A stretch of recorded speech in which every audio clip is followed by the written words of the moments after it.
اعوذ باللہ من الشیطان الرجیم، بسم اللہ الرحمن الرحیم۔ اعمال ماہ رجب اور ان کی فضیلت۔ واضح رہے کہ ماہ رجب، شعبان اور رمضان انتہائی بابرکت مہینے ہیں اور ان کے فضائل میں بے شمار روایات و احادیث وارد ہوئی ہیں۔ رسول اکرم صلی اللہ علیہ وآلہ وسلم سے یہاں تک نقل کیا گیا ہے کہ ماہ رجب خدا کا عظیم مہینہ ہے اور یہ وہ مہینہ ہے جس کی فضیلت کو کوئی مہینہ نہیں پا سکتا، اور جس میں کافروں سے جہاد کو بھی حرام قرار دیا گیا ہے۔ رجب خدا کا مہینہ ہے، شعبان میرا مہینہ ہے اور رمضان میری امت کا مہینہ ہے۔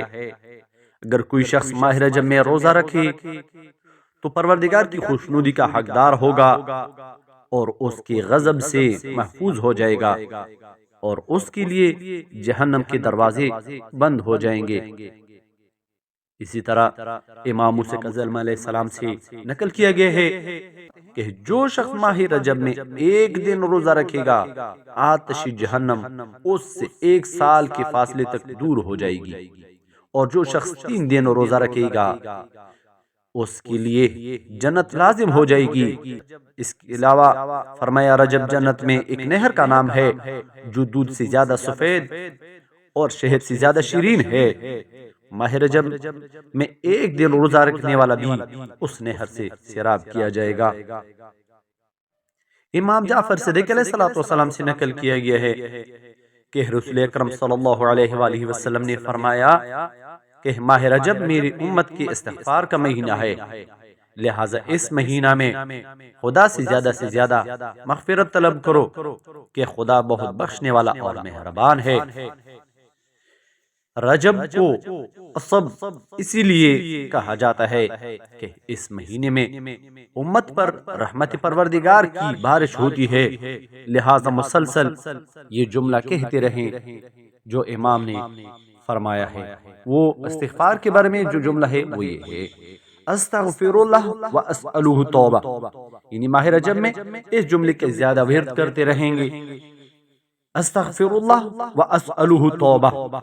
بہت مختصر ہے، استغفر اللہ واسألہ توبہ۔ اس کے علاوہ ایک راوی بنام ابن بابویہ معتبر سند کے ساتھ ابن سالم سے نقل کرتے ہیں کہ میں نے ماہ رجب کے آخری ایام میں امام جعفر صادق علیہ السلام کی خدمت میں حاضر ہوا، جب کہ اس ماہ کے یعنی ماہ رجب کے چند ایام باقی رہ گئے تھے، تو حضرت نے مجھے دیکھ کر فرمایا، کیا تم نے اس مہینے میں روزہ رکھا ہے؟ میں نے عرض کیا نہیں۔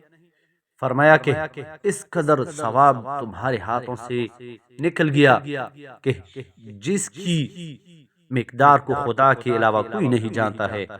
یقیناً یہ وہ مہینہ ہے جس کو پروردگار عالم نے دوسرے مہینوں پر فضیلت دی ہے، اس کی حرمت کو عظیم بنایا ہے، اور اس ماہ میں روزے رکھنے والوں کی کرامت کو اپنے لیے واجب قرار دیا ہے۔ تو میں نے عرض کی، اے فرزند رسول، اگر باقی دنوں میں روزہ رکھ لیا جائے تو کیا اس میں سے کچھ ثواب حاصل ہو جائے گا؟ امام نے جواب میں فرمایا، سالم، جو شخص ماہ رجب کے آخر ایام میں ایک دن روزہ رکھے گا، پروردگار عالم اس کو سکرات موت سے نجات دے گا اور مرنے کے بعد قبر کے ہولناکیوں سے محفوظ رکھے گا۔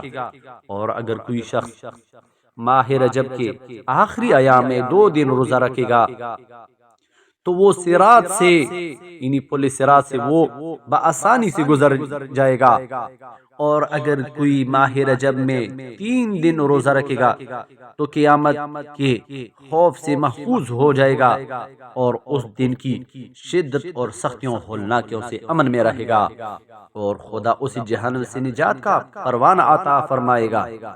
یاد رکھو کہ روزے ماہ رجب کے لیے بے شمار روایات فضیلت میں وارد ہوئی ہیں، اور یہاں تک روایت ہے کہ اگر کوئی شخص روزہ رکھنے کے قابل نہ ہو تو روزانہ 100 مرتبہ یہ تسبیح پڑھے، اسے ماہ رجب کے روزے کا ثواب مل جائے گا۔ وہ مختصر سے کلمات ہیں، میں بیان کرتا ہوں، کوشش کرتا ہوں ایک دو مرتبہ تکرار کر لوں تاکہ مومنین کے ذہن نشین ہو جائیں۔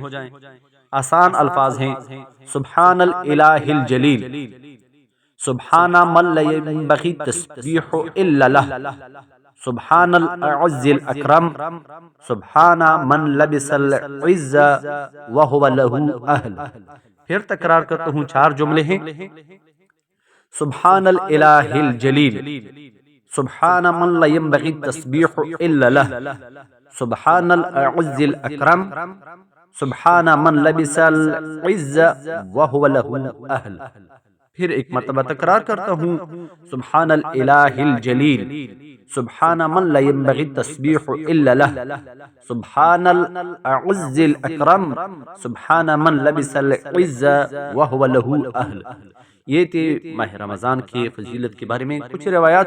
اس کے علاوہ بھی ماہ رجب کے روزوں کے بارے میں یہ چند احادیث اور روایات نقل کی۔ اس کے علاوہ بھی بہت زیادہ روایات ہیں جو ماہ رجب کی روزوں کے بارے میں نقل کیے گئے ہیں، اور باقی جو ماہ رجب کے اعمال ہیں انشاءاللہ وہ دوسرے ویڈیو میں ہم آپ کے ساتھ شیئر کریں گے۔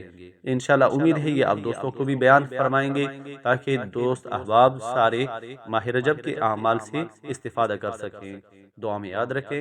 خدا حافظ۔ اللہم صلی علی محمد و آل محمد وعجل فرج۔